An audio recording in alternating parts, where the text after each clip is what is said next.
Porque você percebe que a direita tem uma facilidade de destruir tudo que a esquerda faz. Tudo. Tudo. Ou seja, todas as políticas totais. Vocês viram o que fez o outro presidente aqui, que eu não vou citar o nome dele. Ele acabou com o Ministério do Trabalho, acabou com o Ministério da Cultura, acabou com o Ministério da Igualdade Racial, acabou com o Ministério da Mulher. Para dizer o quê? Para fazer o quê? Um presidente que acaba com o Ministério da Cultura é a primeira demonstração de que a democracia não vale nada para ele, porque ele tem medo dos artistas, ele tem medo da criatividade, ele tem medo de que os artistas possam dizer nos palcos, aquilo que muitas vezes não se diz no palanque. Quanto mais cultura, quanto mais leitura, quanto mais arte, mais o país ficará civilizado, mais o país ficará mais inteligente, mais esperto, e vai possibilitar uma qualidade de uma vida muito melhor. É isso que nós precisamos construir no Brasil. Então nós temos que construir a democracia aqui, nós temos que defender sempre o multilateralismo que aconteceu depois da Segunda Guerra Mundial. Ou seja, porque o que está fazendo o presidente dos Estados Unidos? Ele está querendo acabar com o multilateralismo e criar o unilateralismo. Ou seja, ao invés de negociar coletivamente, negocia um por um. E você sabe, quem aqui eu vou trazer para a fábrica ou para um banco, você sabe que se um trabalhador tentar negociar sozinho com o Banco do Brasil, ele já perdeu. Se ele tentar negociar sozinho com a empresa, ele já perdeu. É importante a negociação coletiva, reforçar o MC, reforçar a ONU. Então o multilateralismo virou uma coisa muito importante para a gente poder defender no mundo. A gente não pode voltar àquela negociação da Guerra Fria, em que um lado levava o outro a ser inimigo de todo mundo. Nós não queremos mais Guerra Fria, nós queremos livre comércio e nós queremos, na verdade, nós queremos soberania de cada país. Ninguém se mete nas coisas do Brasil e a gente não se mete nas coisas dos outros. Esse país tem quase 16.800 quilômetros de fronteira seca. Esse país tem 8.500 quilômetros de fronteira marítima. Esse país controla 5.700.000 quilômetros de água nesse país. Esse país tem a melhor floresta tropical do mundo. Esse país tem 12% da água doce do mundo. Esse país tem uma riqueza, sabe, mineral que nós ainda não conhecemos o que tem nesse país. Nós não sabemos todos os minérios que nós temos.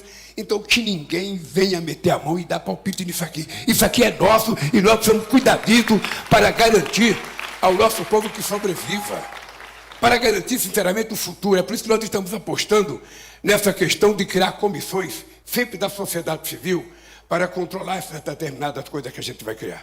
Porque a gente fica só no governo, dependendo do governo que entra, destrói tudo no outro dia. E destrói e não há reação. Essa é a verdade. Destrói e não há reação. Então é importante que a gente leve em conta as nossas bandeiras. Tá? Outra coisa importante que eu queria falar para vocês. Eu tenho consciência, João, de que o Brasil teve 2 momentos de política de inclusão social nesse país. Desde a proclamação da República. Nós tivemos o Getúlio Vargas com a criação. E o Getúlio Vargas enquanto ditador. Veja que interessante. No período de ditadura do Getúlio Vargas, de 30 a 45, ele fez 2 coisas muito importantes. O salário mínimo. Porque naquele tempo não tinha salário mínimo. Cada um pagava o que queria e o trabalhador nunca teve escolha. E foi criado em 1939 o salário mínimo. E depois a CLT, que foi criada em 1943. Hoje tem gente, João, que é contra a CLT. Você mesmo já me falou. Ô, presidente, essa juventude não quer mais CLT. Essa juventude não quer mais ter uma carteira assinada e levantar às 5 da manhã, pegar 2 horas de ônibus lotado, ir para o trabalho, trabalhar das 7h30, das 8 até às 6 da tarde, sair, pegar mais 2 ônibus lotados para ir para casa, chegar em casa às 9 horas da noite e ter um chefe o dia inteiro no ouvido dele azucrinando. Você sabe o que é chefe dentro de fábrica, quem trabalha em fábrica sabe o que é. Então, a molecada quer mais liberdade. Eles querem mais tempo para ficar em casa, querem mais tempo para ler, mais tempo para fazer internet, mais tempo para alguma coisa. Então é preciso que a gente discuta a novidade. Mas, naquele tempo, o povo trabalhava na semi-escravidão. Não tinha jornada de trabalho para crianças de 12 anos de idade.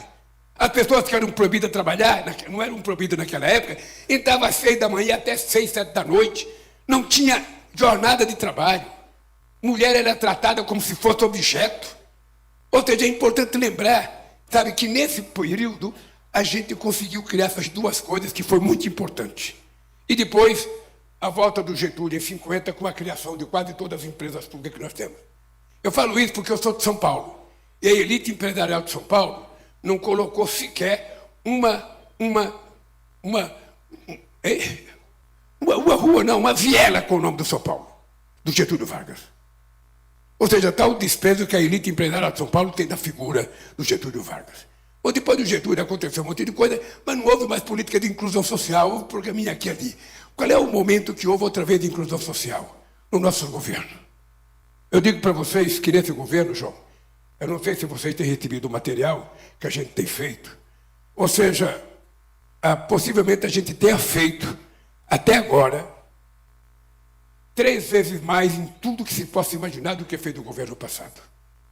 3 vezes mais. E eu digo sempre o seguinte, eu duvido o seguinte, qualquer professor, qualquer historiador, qualquer analista político, qualquer jornalista está desafiado a responder se houve em algum momento na história desse país em que os governadores de estado receberam mais ajuda do governo federal do que no meu mandato e no mandato da companheira de Mofef. Pode pesquisar. Pode pesquisar todos os presidentes, Fernando Henrique Cardoso, Collor, Bolsonaro, Sarney, sabe? E todos que vieram antes, sabe? Jânio Quadro. Pode perguntar. Temer, pode perguntar. Pode pesquisar. Não há nenhum momento da história que houve tanto investimento no Estado. E o João está aqui, o Casagrande sabe. Quando nós fomos fazer o PAC, eu não fiz o PAC antes de, no mês de janeiro, fazer uma reunião com os 27 governadores de Estado para decidir quais são as obras que vocês acham mais importantes dos seus estados. Para que a gente não tomasse a decisão a partir de Brasília, sem conhecer a realidade local. Assim foi feito o PAC Seleções. Quem decidiu, na verdade, foram os prefeitos. Nós fizemos várias reuniões para que os prefeitos, sabe, apresentassem os projetos da sua necessidade. E aconteceu uma coisa que meu partido não gosta às vezes, é que muitos prefeitos, adversários meus, bolsonaristas, ganharam coisa no PAC, sabe, seleção que o PT não ganhou, e nem que você ganhou. Lá o prefeito de uma cidade lá perto de Pernambuco, que era um bolsonarista desgramado lá, ou seja, ele recebeu do governo acho que 160 milhões para cuidar de obras hídricas. Sabe, o PT, porra, mas você está dando dinheiro para o cara do outro partido. Eu não estou dando dinheiro, gente. Ele apresentou o projeto. A gente analisa o projeto é viável. A gente não está dando dinheiro para o prefeito, a gente está dando dinheiro para cuidar do povo. É apenas isso, é um outro jeito de governar esse país. Então, gente, o que é importante é que o povo seja o grande fiscalizador de tudo isso. Na questão da cultura, você sabe que nós tivemos a maior quantidade de dinheiro na história da cultura desse país. Com a lei Aldir Blanc e a lei Paulo Gustavo, nós fizemos distribuição para todos os municípios desse país. Todos os municípios e para todos os governadores. E eu propus a Margarete Menezes que ela criasse comitê de cultura nas capitais, comitê de cultura no município, porque se a gente permitir que os artistas fiscalizem, se o dinheiro está sendo colocado na cultura, a gente está garantido que as coisas vão acontecer. É por isso que eu estou feliz, porque ontem, tanto o Kleber de Pernambuco como diretor de cinema, quanto o nosso companheiro Wagner Moura, eu falei com os dois pela vitória no Festival de Cannes. Ou seja, primeiro um Oscar, depois 2 diretores e artistas nossos, filme nosso.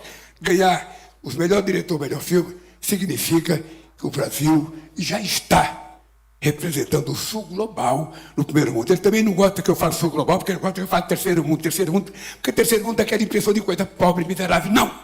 Nós somos do sul global. Nós temos metade dos habitantes do planeta. Nós temos metade dos habitantes do planeta, nós temos quase 50% do comércio no mundo, sabe? E não é pouca coisa o nosso sul global, não. Nós temos, sabe, só Rússia e Índia são 2 bilhões e 800 milhões de habitantes. Se coloca o Brasil, vai para 3 bilhões. Se coloca a Indonésia, África do Sul, o Egito, sabe? A gente vai para quase 4 bilhões de habitantes. Metade da humanidade está no sul global. E mais gente que quer entrar e que a gente não está deixando, porque tem que fazer uma seleçãozinha. Então, o problema é o seguinte. Vocês acompanham as coisas que acontecem nesse país. Vocês sabem do meu orgulho muito grande. Eu faço questão de dizer, porque às vezes a imprensa não publica uma vez, eu falo outra vez, não publica, eu falo outra vez, não publica, eu falo outra vez, não publica, eu falo outra vez, não publica. Pô, publica, gente. Publica uma coisinha que eu falo. Então é o seguinte, é porque é muito difícil para um cara que tem diploma universitário compreender isso. Eu fico me perguntando por quê que é um presidente que não tem diploma universitário que é o presidente que mais fez universidade na história desse país. Por quê?